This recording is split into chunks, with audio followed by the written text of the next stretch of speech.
May throws everything at you when it comes to bass fishing, from spawning bass to cruising bass to fry garters to open water suspended bass, and it's changing fast.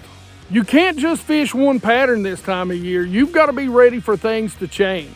So I've got a few techniques that cover every stage and mood that those bass are going through in May. So whether you're fishing offshore or right on the bank, these baits catch bass at every corner of the lake, pond, or stream you're fishing. Hey, BassGeek here, and on this channel we like to talk about new baits and new techniques that'll help you catch more fish and have a damn good time doing it. So in early May, the bass can still be up on the beds.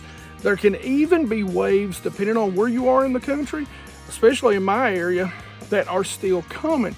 And you can have some roamers out there.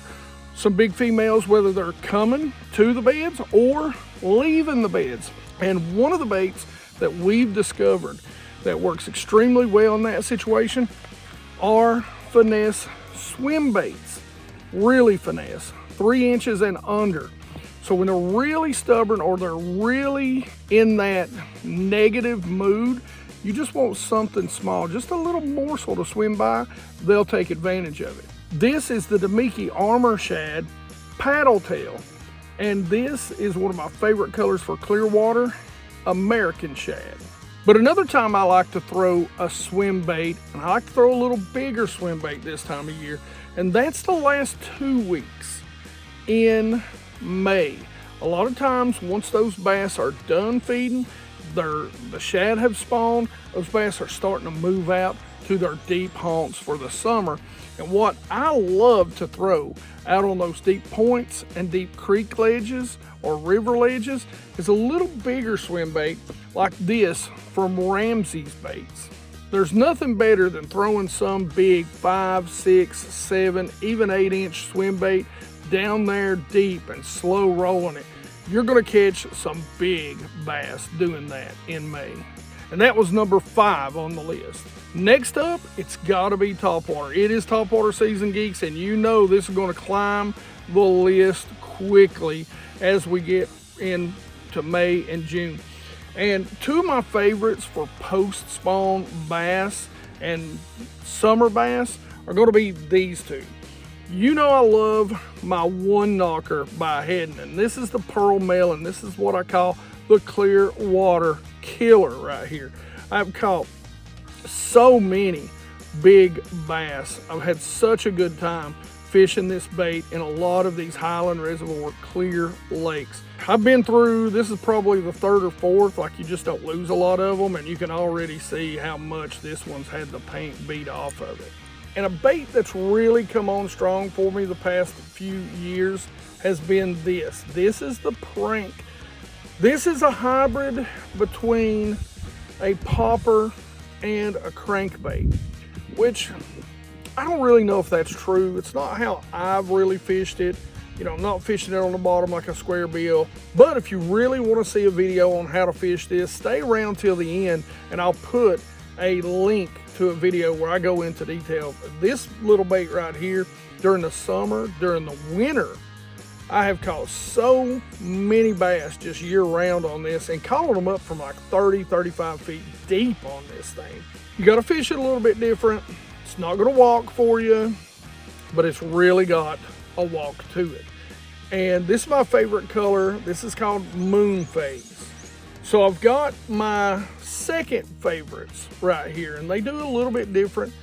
This is actually silent, which I love, and they've redesigned the Super Zara Spook.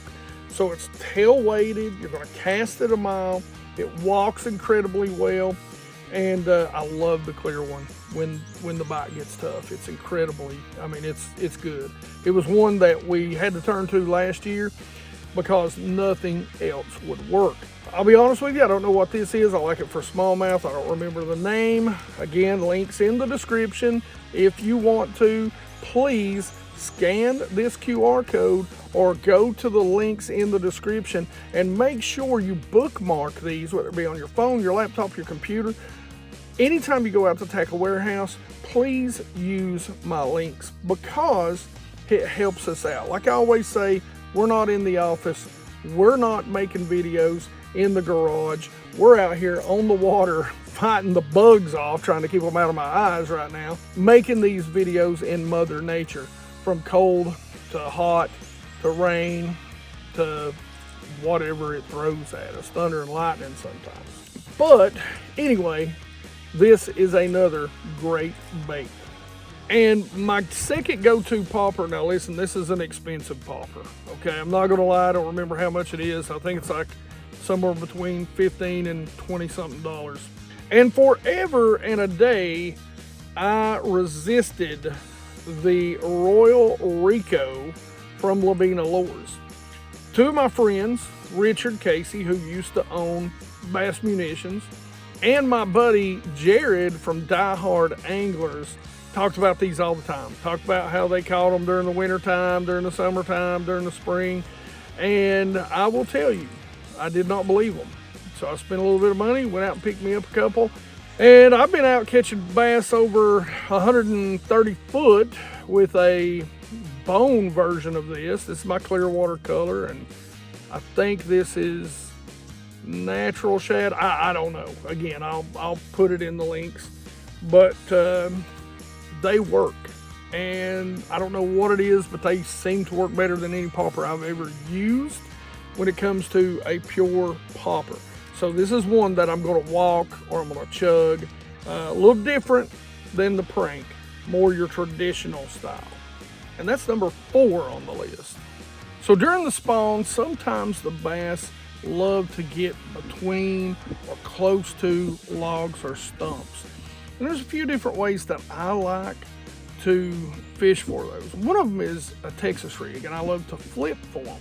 Now, this is one of my favorites. This is the Rage Structure Bug from Strike King.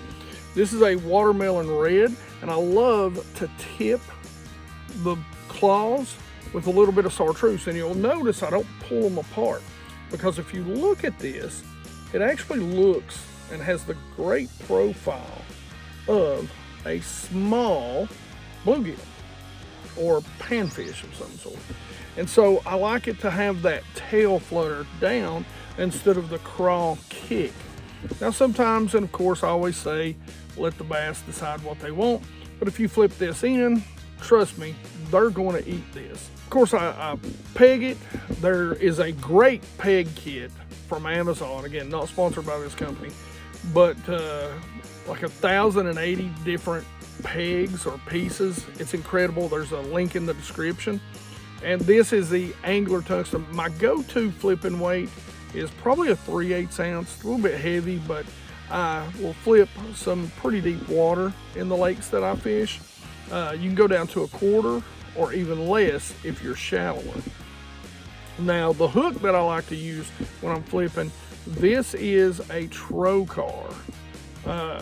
This is a 4/0 hook, but the Texas rig Creature, I can use it when they're on the beds in cover, and later in May when they're pulled up and recovering, hanging out in those trees, laydowns, and brush piles.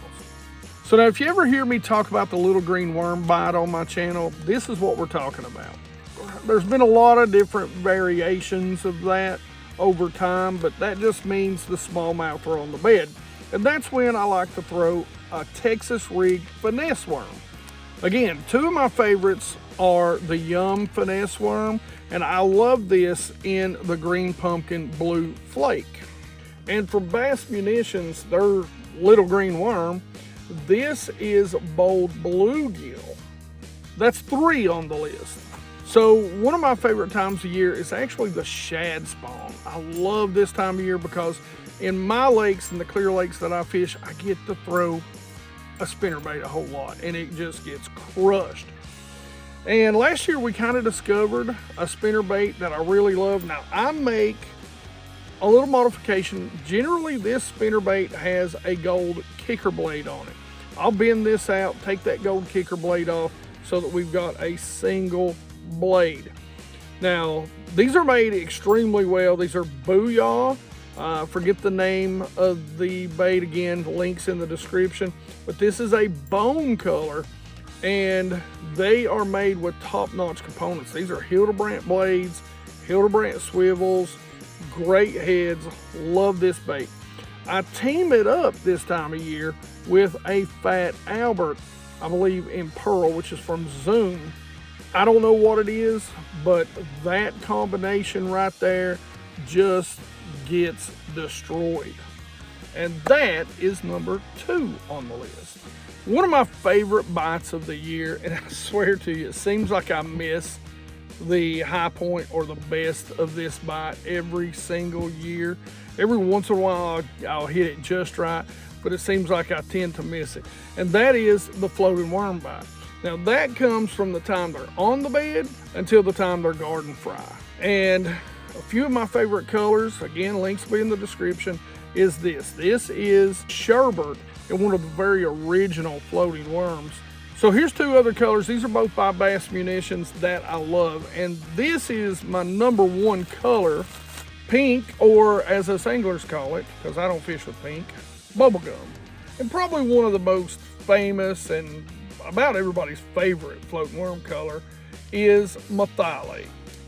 And that's my number 1 favorite bait. Hey geeks, this is going to help you in May. I'm telling you, check these baits out, fish these baits. It really covers the gamut of what is going to come at you in May. Now, if you want to learn more about how to fish that prank and everything it does, even including underwater action, you definitely want to go check this video out right here. Otherwise, questions, comments in the comment section below. Like it if you like it. Don't forget to subscribe. Make sure you ring that bell so you get the notifications when these videos come out. Help us out. The hack YouTube is holding us back. 100% Water Squad, you geeks rock. All of you geeks, I love you and you rock.